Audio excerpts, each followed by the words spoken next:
dragi prieteni, eu sunt Adelina și în acest videoclip o să fac un challenge cu am sau n-am.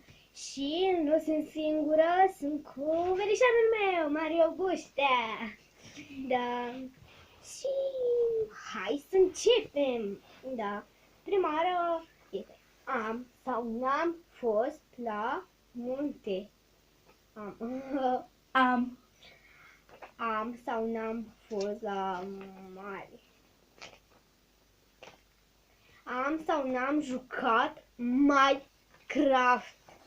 Eu am jucat de 1 miliard de ori chiar la telefon. Am sau n-am jucat fotbal și chiar îmi place fotbalul. Da.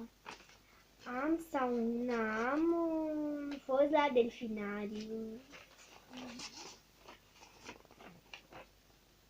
Da. Am sau n-am iubit iubită. Am 3. Chiar. Am sau n-am casă mare, vilă, tot 3. Vilă. Da. Am pe vilă, da. Da. Am sau n-am făcut un pat de la 8 ani în sus și noi avem 10.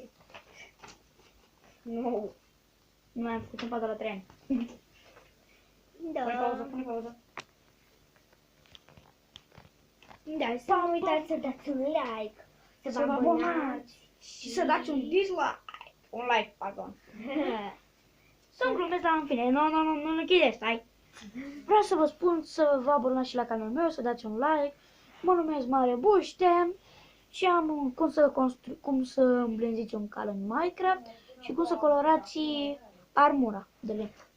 Vă mai așteptăm, pa!